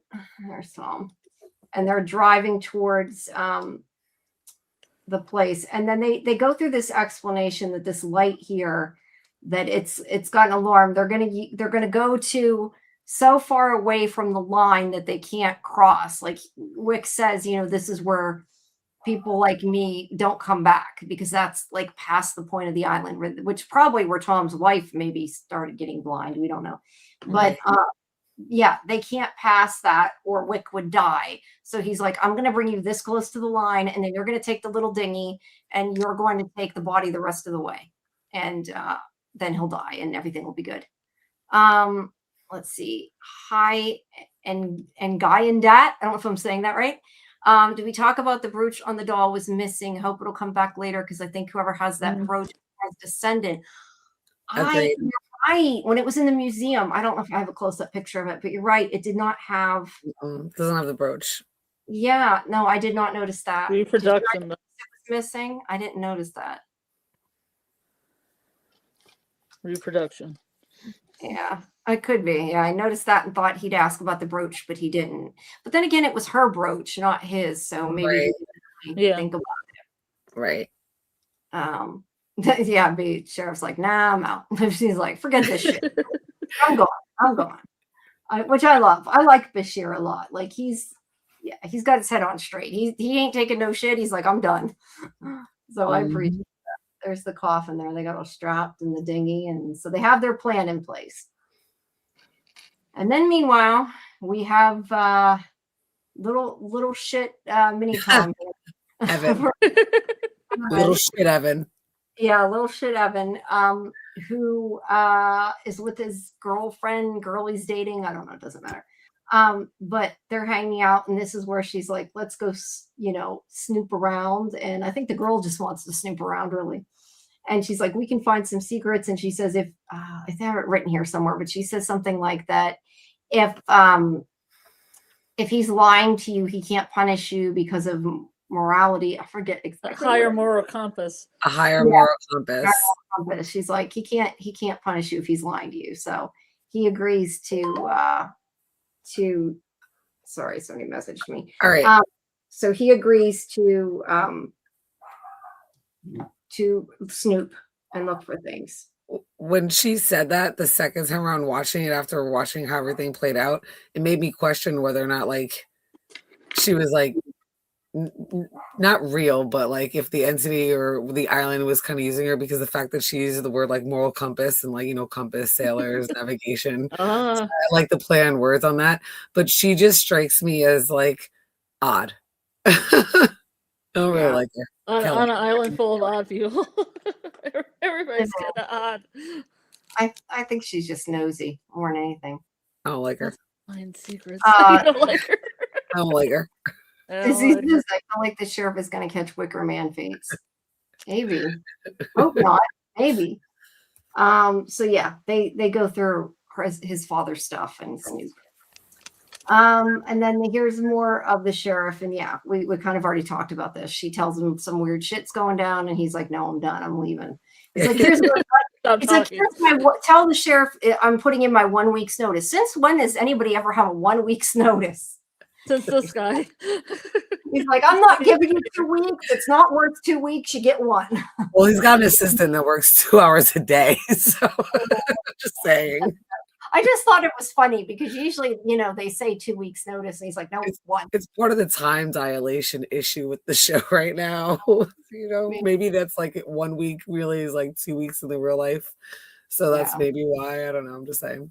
Because if you think about it, 37 plus 37 is like 74. They said Shep was like 73, gonna be 74. It could be double the age, which is why they like die. Like whatever his name is, Richard Warren did. But anyway, I digress. Yes. There's a bunch about like Patty crying to Bashir, but it was kind of just to get him to distract him more than anything. But I love too where she's like, "You're not taking me in." He's like, "No, I can't listen to you all night." I love that part too. He's like, "No, I'm not going to arrest you because I don't want to listen to you cry anymore." But he's like, "I've always been on your side," so he's believing her, but he don't want to listen to her cry. Right. Hell or high water. Sorry. Yeah, hell or high water. Yep. He's out next time the ferry leaves, so he thinks. Yeah, I agree. So he thinks. So he thinks. He can try. Whoops. Boston, they dog like Doog. They do. So there's parts about, I love this scene here with Warren and Tom. Tom feels bad for him because he lied to him about going in the coffin. And the guy's like, "Oh, thank you, thank you, thank you." And he's like, "Yeah, I can't let you out." And he's like, "Fuck you." And Tom's like, "No, fuck you." And then they go through this argument, which was so funny. And I agree with what you guys said. I don't know that back then they used that word, but it was still funny. And well, he learned it quick in his little time here in the modern age. Right. Yeah, probably heard a lot. But in the end, he has gotten Tom to feel bad for him, and he does get him to let him out. So it's good. It works out. Let me out. Fuck you. Yeah, fuck you. But we don't know that yet, because first we have this conversation between Wick and Tom. He's like, "I don't know how you got elected mayor." Yeah. When we were watching it, I don't know if it was Kimberly or B. They were like, "Because he ran uncontested." I was dying. It just made the episode so much funnier. Yeah, he technically did not get elected. Right? That thing back there that says black. That's odd. I don't know what that is. It must be the company. Sorry. Anyway, noticing weird things that are not relevant. Okay, it's not from Jamie. It's not. I know. So this is where Wick tells him about Jerry. Now, Jerry is the one that worked at the museum, which he clarifies twice. That woman that we know he dated. Jerry Doyle. Yeah, Jerry at the museum. That Jerry? Yes. So he dated. And yes, there are lots of little Easter eggs, Susie. I talked about that today with the production designer. Yeah, so you guys will hear about a lot of that. So he tells Tom about what happened with Jerry. He's like saying the island was on lockdown. It's funny too, because I think it's funny, or not funny, haha, but like funny, like ironic, because Wick is the one that's like, "We got to shut down the island. We got to shut down the island." He was the one where like the island's on lockdown. He's like, "Let's go fishing." Right. So he's like, "Oh, the perfect time to fish." Tom and Jerry. No, this was Wick and Jerry, but yeah, that's funny though. So yeah, he's like, "It was a good time to go fishing." So we stole a boat, and the boat was struck from below something. I don't know, Kraken, like you said. I still can't say it. Cthulhu, whatever. I don't know. Cthulhu. Okay, I did say it right. Cthulhu. Yeah. Either way, some kind of sea creature attacked their boat, and they were scared, and they were trying to get out of there. And he felt something grab him, and he realized it was his friend, Jerry's brother. And because he didn't want to get pulled under, they're both Richie. They were both getting pulled under, so he kicked him away so he'd get away and live, and he let the kid die. that was sad, but he was a kid. I mean, like, yeah, I mean, he shouldn't have done it, but it wasn't exactly his fault. Tom's right. It explains his strange relationship with the lady Jerry. that runs his, Jerry. Yeah, but I don't think she knows it. I'm assuming she don't know what he did. She just thinks, Oh, that's true. He might not have told her. Right. Yeah. Right. Yeah. But he's like, I only said this so you'll listen and not let him out. He's like, I'm just telling you this. You see how dangerous it is. And Wick, the idiot. yeah. And yeah, he's like, you shouldn't, I'm just telling you this, you won't let him out. And he's kind of like, a little late for that. That was funny. That was funny. He's like, you're a fucking idiot. He says something to him. He's like, yeah, I know. It's so funny. Yeah. Easily swayed. Yeah, he already let him up. But look, like I said, I felt kind of bad for the guy. I felt like the guy told you he'd let you kill him so you could be okay, and you're like, yeah, thanks, we're gonna shove you in the coffin, right? Yeah, but doesn't Wick say something about he might like want to live? Yeah, Wick tells him, he's like, and I also think like there's a part here where he stands up and the way like the boat like flashes and like you see like Richard Warren like do this like kind of like shook thing. I'm like, oh, the island just took over him. I was like, and then all of a sudden that's when he's like, I want to live, and blah, blah. I'm like, that's the island talking. That wasn't him anymore. Oh, you think? See, I thought it was just like he got his strength back when he got near the edge for some reason. I don't know. He was eating all those tins of food. Yeah, I think that strength was like the demon possessing him. Maybe, but this scene is like, it's not even necessarily anything that they say, but it's funny because just the whole interaction of while he's eating, I think is funny. Cue smoke monster sound. You're right, Susie. Right. It works. Well, hey, I said in here, I think it's a foghorn. At least it sounds like it when they had that with the whatever he saw in the bathroom. So this is where Kelly finds the box of photos, and it shows alive when he was little, so he knows his father lied, and that's where she's like, this is not a good secret, or whatever she says. This isn't I do like the prop's loyalty to finding something from perhaps the 80s or 90s, that Kodak thing that the photo pictures are from, because I have some like that. Yeah, I do. Some photos. Same. True. That is cool. Somebody lied about mom. They did. Tom did. Yeah, I mean. So now that we're here, do you guys think that she's still alive or no? Or do you think she did die? I think she could be alive, but either way, he clearly lied, because if she died in childbirth, like, the kid can't be a toddler. Right. But yeah, I think she's got to be alive, right? Yeah, it made more sense, the narrative, if she was alive than kind of like a Eloise situation.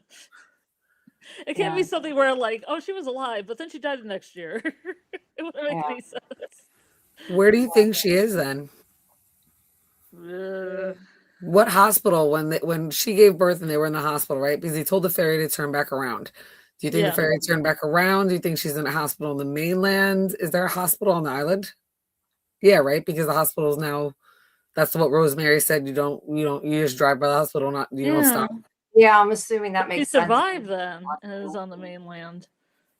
Yeah, I'm just curious to where she could be. I don't think she could be on the mainland. Yeah, I think I think she has to be there. But then, what's up with the hospital is what my question is, because we don't really know about that. And I think the reason why we haven't heard about it yet is probably because she's alive and she's in there. Yeah. Yeah, I don't know. I mean, I feel like we got to get more on this, right? I mean, this is... Yeah, we have only 3 episodes. They need to start giving us something. Or that's an interesting thought. She probably went to the electric chair. I hope not, but... Oh my God, Susie. So I know. Susie, that's not very nice. Why, though, is my question. Unless she was sacrificed. I guess she could have been. Maybe she was already dying. No. I don't know. No, because it would have to be whoever's in Tom's. Well, maybe not. Well, yeah, it would have to be whoever's in Tom's position, right? Yeah. What if she's in the hospital on the island that you don't stop at? I think that to me makes the most sense, right? That she's on the mainland. If she's on the mainland, she'd be dead. They can't leave. That's kind of the point. Yeah, I'm with you, B, that she's at that hospital that you can't stop at. That's why we got that one Oh, offline from Rosemary, and we haven't heard about it since, and no one's had to go to the hospital, which which I think is crazy because we only see time he went to the doctor's office. He didn't go to the hospital. Well, that's not true. We saw that guy at the hospital. Oh, that's right, Shep in the beginning. Yeah, not for long, but we did see him there a little bit. I think that was just a regular hospital. I take it that this is like not a regular hospital. Yeah. You think there's 2 different hospitals on the island? Yeah. Like but she could be at the ghost one. Yeah. When Dad says, I think the hospital had to be on the island, else Evan could leave the island. That's true. Yeah, that's what I mean. I think it might be like an asylum or something. That was kind of what I assumed, like the way because they say, that the hospital you don't go past. I mean, that was kind of what I assumed when she said that back then, like it's like a creepy haunted asylum or something weird. I think that was just like a regular hospital. I guess the only reason I thought maybe she was on the mainland is that she survived somehow and he didn't want her to die again going to the island and doing all that. And maybe he didn't want anybody to know because maybe, who knows why she could have. But that's interesting. I like that. Yeah. I like that, Scarlet, because I automatically assume she can't be off the island or she'd be dead for sure. But you could be right. But who knows? Who knows how true that is? That's a good point, too. All we know is somebody had a heart attack when they left, which could have been. I mean, Evan could have snuck off the island before and been fine. We don't know. Yeah. It would be crazy if they did find her and she was on the mainland, but she would look like she's like an 80-year-old woman. Yeah. Because of the time dilation. I like that. That'd be creepy. I mean, she doesn't look too old there, but maybe she's still on the island there, and you're right. Maybe he sends her back or something. You're totally. I can see it. Yeah, like one of those things. I know I'm trying to think of specifically what show, but like where they get out of where they're at and like time catches up to them or whatever. I could see that. I mean, the one guy turned into bones unless Tom was just tripping the whole time. I hope he's not still on a trip. If he is, I'd be, pissed off. Yeah, he just woke up in the toilet and it was like all a dream. Yeah, that would be really annoying. I hope they don't do that, but I don't think they're going to do that. Okay, so Patricia, the only reason I do want to say one more thing about this is that Patricia tells him when she's like, oh, you think I'm crazy, that's fine. But what she says is that her theory is that the island corrupts people. And she thinks that's what happened to her, like with the whole, spell book and everything. So I thought that was kind of interesting. And it makes sense, right? Right. So, yeah. But either way, he's like, nope. She's like, what could be better tomorrow? And he's like, yeah, sounds good. No, good luck. Nope. But he wasn't born on the island, right? So he just wants to leave. Right. Yeah, that's why he's like, I'm out here before. Yeah. I'm going to take off. So here is Warren eating, Vienna sausage. Vienna sausage and tuna fish. I couldn't think of it. That's such a gross combo. Ew. Yeah, because he makes it look, that guy makes it look like he's like, it really smells like Tom. He always makes like a face, like a gack. Yeah. It does look like tuna fish, like like the brand of tuna fish, because he said it could be cat food. It could be cat food, but I think it's tuna fish. I think they made some reference to there being a stock of tin fish on the boat. Yeah. They might have. Right. Yeah. But I love that they did such a good job with the makeup, didn't they? Like even his hair was and weird, and it looks really cool. But yeah, he's talking to Tom, and Tom's like trying not to freak out because Wick's worried something's gonna go on, and then the boat like jerks, and that's whenever he stands up and he's like, I don't want to die, and he knocks him out or punches him out, tries to knock him out. And then Wick finds out, the dinghy's gone. What are they going to do now? And I don't know what their plan was. I think that was when Wick started singing. And I thought, was that just like him trying to try to figure out what to do at this point? Because he didn't know what to do. Because he can't go all the way there, right? I mean, he'll end up like Bones, like he ends up maybe. Right. The whole We have few fish, and the ocean is black. Who will be the last man? I like The that song. last man back, yeah. Hi, analyzing. I like that name. That's cool.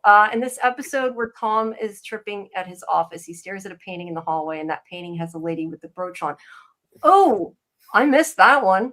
I did too. Good call. Very good. Let me see if I can. I probably can't find it going back, but I'm going to try. Assuming it's at the beginning, right? Was he in his house though when he was throwing up? Oh wait, in the episode, not this one. In the other episode, yeah.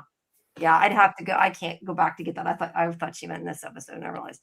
I think one of the children survived from 1702. Yeah. I do think that's definitely too. I think that's kind of where we're all going with that. And we said the same thing. We knew the brooch was missing. We just need to figure out who's got it. But I didn't notice it in the painting. That's definitely a good fucking call. It's in the mayor's office. Yeah, we'll have to go back and look at that and have it for next time. But thanks. That's awesome. No, I totally missed that one. It makes sense though, right? Like it makes a lot of sense. Yeah. Hot dogs of the sea. Ew. Ew, ew, ew. Ew, ew. For those of you that are new, please make sure you join our Discord that's in the link, because it'll let you get where you can come talk about the show, but also go to our watch parties, because we do have watch parties for this before our live streams at 9:30 Eastern. And also usually like last week, we showed it Tuesday night after our other live stream when it came out. So, but you can get our schedule and all that there. To make us care about Evan, his mom is probably part of Richard Warren's bloodline. That would make sense, but yeah, that was shit. They need a reason for us not to think he's a shit, right? Jay says, just like they say, if it bleeds, you can kill it. If it eats, then it must shit. An immortal bowel movement's got to be vicious. Why would he hurt? I don't need to think about that, Jay. I was thinking that the mayor, I forget his name, that his wife is the descendant of the surviving children of Warren. Tom. Maybe. Yeah, I'll have to find out. But we got to get there first. And right now, they don't know what they're going to do. So he starts singing that sea shanty and trying to figure it out. And okay, this one, I must not have went quite far enough. That isn't, he hasn't knocked him out yet or tried to knock him out yet. But he does knock Tom on the ground, and he's trying to get away because he's decided he doesn't want to die. And yeah, I don't know. See, that's why I think like in the beginning, when the guy says he's going to like sacrifice himself, maybe don't like make him nervous by shoving him back in the coffin. Right. Sure. But it didn't work so well, and he's freaking out. And he does tell Tom to get the harpoon. Wick does. And Tom does get it and is going to figure out what to do. He's trying to be brave. And then this is where he does look over and he sees they kind of tease what's to come there a little bit because he sees the life preserver. But he goes back in and struggles with them, and Warren's like strangling him. And then I have a picture somewhere here. Let's see. Wick comes over and wraps a rope around the guy's neck, pulling him off Tom, and they try to get him back into the coffin, but the boat shifts and it does not work. And yeah, Wick starts to fall overboard, and they must have I think they got the coffin closed at that point, I think. But Wick starts to fall off the boat, and Tom's trying to help him. But before he can, that's when he sees that alarm go off. And it's like in 2 minutes, they're going to be at that line and it's going to kill Wick. So that's why he takes and he gives him the life preserver and kicks him off. And I think you were supposed to kind of like not be sure, because it brought up for me like his story about kicking that kid under the water. Right? Exactly. Right? Yes. But obviously this was to save his life. But yeah, I think it was meant to kind of, mirror that story kind of. Yeah. Wendat says one of the details is that the island brochure says Warren had 7 children, but there were only 5 in episode 6. I don't know if the Islanders made up that number 7 or if Warren sacrificed 2 of his own. Yeah, that's weird. I thought about that too. Interesting. I did not see that. I didn't catch that. Yeah, they could have exaggerated or used 7 because 7's, like a number, but Yeah, I don't know. That's really interesting. I did not notice that. Unless he's got like 2 bastard kids that we just don't know about.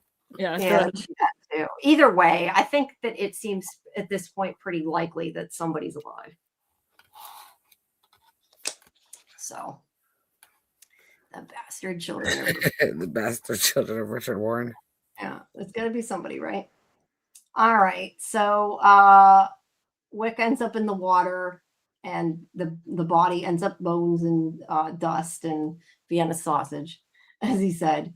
So as soon as they went past that point, I don't know. This is kind of that thing. Like, is it time catching up to them when, like, maybe that's why they can't get off the island, right? Because if there is that kind of time dilation that we've talked about, we don't know. 100 Yeah, 100%. I mean, 300 years, that's exactly what it would look like if you dug up somebody's bones. Like, seriously, 300 years, definitely Yeah. time dilation. I think that this episode definitely proved that 100%. Yeah. Yeah. Anna has a point too. They could have been married and out of the house. But I wonder, like, wouldn't they have mentioned them though? I don't know. I guess we'll have to see. But Well, that's a it good is point. the Because seven is weird. yeah, well, if he founded that place in 1612, right, because he's the founder, and now we're talking about a plague that's in 1702, and Sarah is another wife of many, maybe he has 2 children from, like, the 1620, something of that nature, and they've just, I'm just saying, it's definitely Interesting possible they that didn't older kids that are married and out of the house. Yeah, it's just interesting they didn't mention them, and I wonder if there's like a reason or whatever. 2 adult children sound just about right. Why would he start having kids 100 years into life? Yeah, I don't know. They might be a little bit older than the other ones. They might be a lot older than the other ones. We don't know. But Tom knows that Warren is dead, but he goes back to find Wick and he can't find him. And he freaks out and starts looking for flares, but he hasn't given up. But Wick comes back in and he's like, "What are you doing?" And he's like, "I'm looking for flares." He's like, "Oh yeah, just to save yourself." Like, he acts like he don't believe that Tom really came back for him, which he did. Right, But he turned the whole boat around, so clearly the boat didn't turn itself around. yeah, well, I think he thought when he was getting the flares he had given up, and he hadn't. But I think that's his crabby self, and he didn't want to admit that he screwed up. But he's finally like, "You did good, Tom." So yeah, Tom was brave and saved him, and I like that. I hope this means that they're going to be like, closer. Not that they're going to be like best friends or anything. I don't think, but yeah, hopefully they'll have a better relationship now.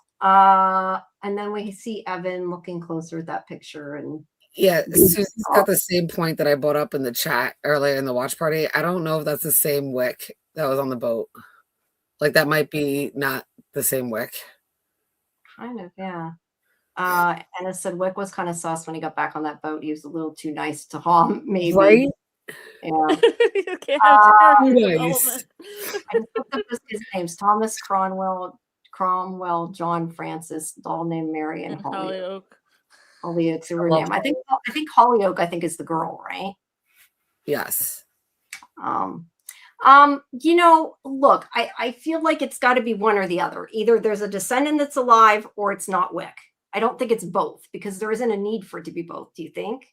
I feel like it's more than the other. So yeah, I don't know. Since we see the painting at the end, that leads me to believe it is Wick, but I do get the idea, though. You're right that he was kind of nice. So yeah, I don't know. But we have the scene at the hotel here, or not the hotel, the inn. Yeah, I guess it's a hotel, it's an inn. That Anna says, how many packs were made? I don't know. There might have been more than one. That's very true. There could have been more than one. Could have been more than one. Okay. B thinks it was the same Wick. Yeah. I guess hopefully next week we'll find out who is in the painting. Well, that's what we're going to talk about now. There's this whole scene at the inn, which I think the scene of the guy who owns it arguing with the guy that was staying at the hotel, I don't think any of that was relevant. I think I was trying to figure out how that was relevant. I watched that scene like about 5 times. I'm like, yeah, I think it was wheels on the suitcase. Is that part of it? And this guy This guy looks like John Cusack. Is it John Yes. Cusack? Interesting. I think And the that cabbage. Why does he smell like cabbage? I think that the whole scene was irrelevant except for this painting. I think it was just a backdrop to stick the painting in all honesty. I And agree. we've seen this painting before. Now, I have the close-up picture, but this one shows there were people on this little boat. You can't see really anything other than there's a boat with people. But when they show the close-up of this, which I still think that looks like a little boy. I don't know. It looks like a little chubby boy to me, but it might just be the way it's painted. Somebody is holding a stick or an oar or something into the water to help that person. So, yeah, it looks like a Is it rescue. really? I can't even see that. Yeah. Sorry, yeah, that hand's right there. Yeah. Oh, yeah, I see it now. Yeah, yeah. I'm That's definitely- I'm looking at it on a which, by the way, they add paint to these. So you guys got to watch an interview. It's a great interview listening to the finding out about all these details, because he was saying like they print them on canvas, but then somebody like paints over them, so they're not like just like a Yeah. so it looks more real. I definitely think that's John, right? The one that we were looking at earlier. I definitely think that's the same kid. It looks like, or it's Francis, the oldest one. yeah, I don't know. To me, if I look at the pictures that we looked at earlier, it looks like the older kid. I don't know that that makes tons of sense, but that's who it looks like to me, because the other kid had sort of lighter hair, but some of them had their hair covered, so it's really was hard to tell, to be honest. He might have, as the older kid, he might have said, "Just follow me, jump," and he jumped out, and the other 4 kids were too scared and didn't, or they passed the line and died right there or something. Susie said it's definitely the oldest dude or the youngest daughter, but the youngest would be born on the island.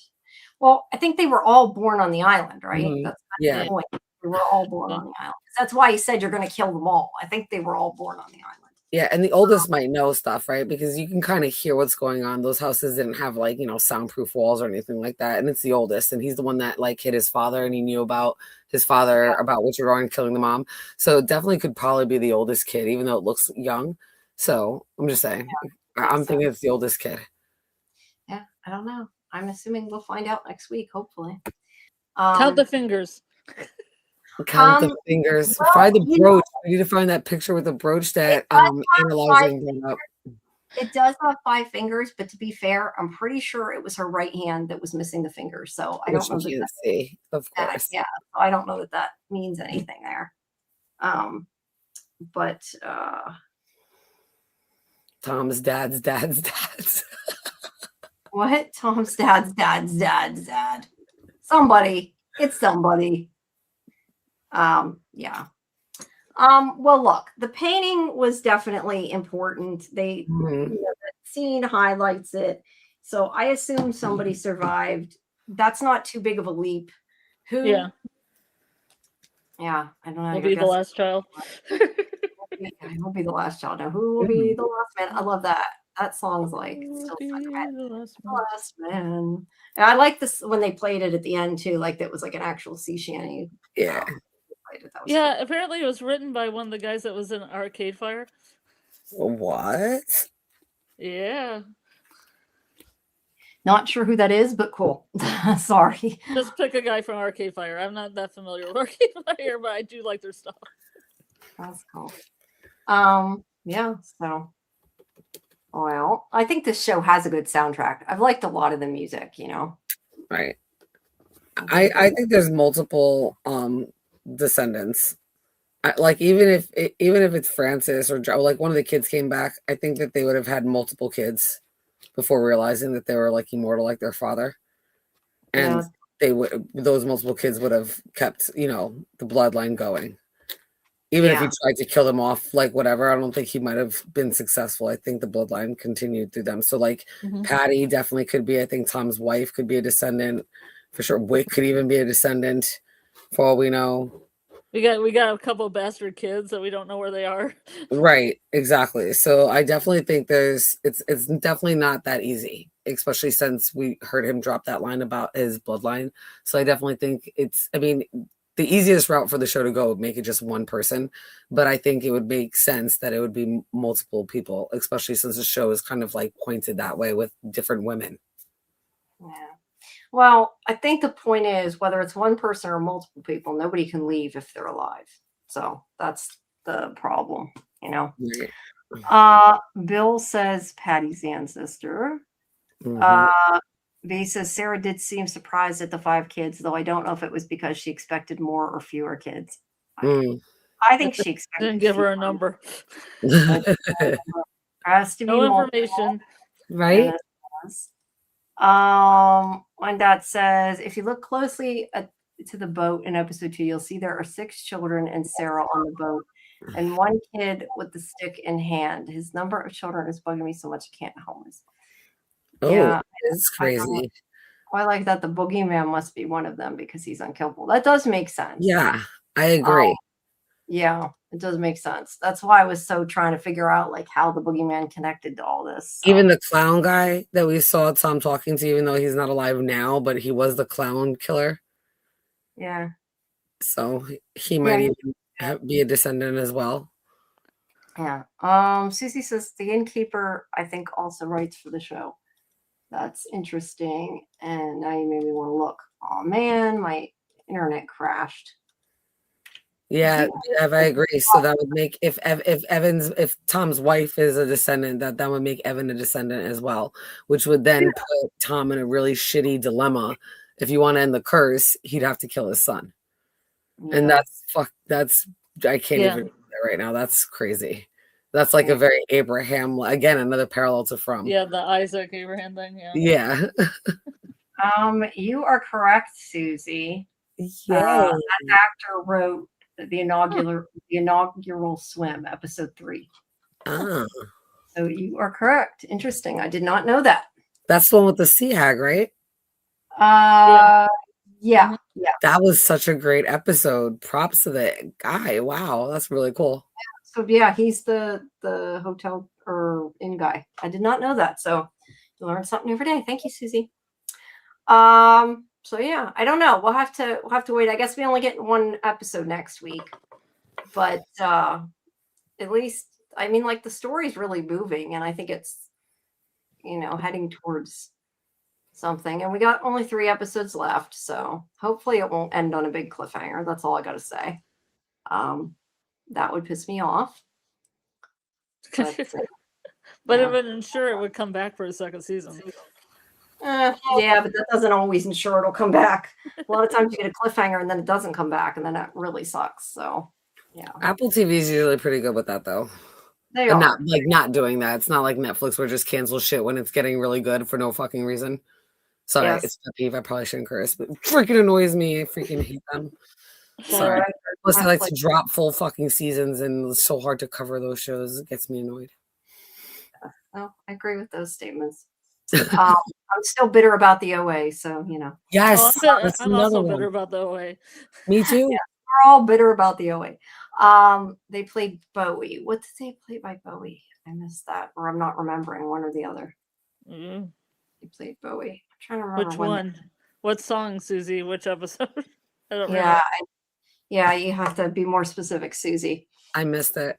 Yeah, so I didn't catch which episode. Oh, Let's Dance. Oh yeah. You did play that. Yeah. Yes, I did know that. The party. All right. Well, yeah, I guess that's it. Unless anybody has anything else. I am going to tomorrow try to get. I'm definitely gonna get Vigo's interview finished edited, and I'll get that up. That's From. That'll be up. Julia Doyle's interview will probably be a little bit later than that because I don't think I can get them both done by tomorrow. But I'm gonna get as much as I can, and then don't forget that we have Liz Saunders coming on the 3rd, which is that Tuesday? What day is that? Wednesday. Okay, yeah. So next Wednesday at 7 Eastern. Make sure you guys tune in to talk to Liz Saunders about this week's episode. You can ask her your questions, and we're still, trying to get more people attempting to, but we'll have her on. And yeah, like I said, I have the interview with Julia Doyle, who plays Sophia, coming up soon, as well as the one with Vigo. And that's actually going to be split in 2 pieces, that one, the one with Julia. So, because there's some some spoilers, so we're cutting it, and I'm gonna release the rest of it later. The OA was one of my favorites too, Alyssa. Yep. I'm with you on that one, Alyssa. I'll never forgive him for that. And there's a bunch of other shows that I can throw up on that block too. There's so many good shows have come out on Netflix. They've chopped it. Even like Sense8. Oh, I can name some. Let me stop. I gotta stop. Yeah, Fuck Netflix, and I still pay them motherfuckers. Make sure though, you guys, that you join our Discord, please, if you're not. Liz Saunders, you said is June 3rd, right? Wednesday? Yes. Next Wednesday. But make sure you join our Discord because you can find out everything that is going on. And also make sure you join. Do you want to tell them about your new Discord that you guys changed to? Yes. So Xander, Felicia, myself, and Tanner are no longer with the Scene Invaders. We have now started our own channel called Nerdy AF. And we're going to start putting out from content. They were also covering Widow's Bay. And then we have a schedule lined up. So we're going to be more scheduled because I know it was really inconsistent with the Scene Invaders. So we're going to have a schedule. We're going to start putting out more content. And we have a Discord already that's up and running. So we made this whole change a couple days ago. So yeah, come check me out there, please. Check her out. And yep, you guys can get even more shows and everything else. And don't forget that Saturday night at midnight we have in the Sci-Fivision Discord we have our watch party. As well, we have it again Sunday too at 9 Eastern. Before our live stream deep dive, which is at 10:30 on Sunday, and then we have our review at 10 on Monday. So lots of From stuff all around to get.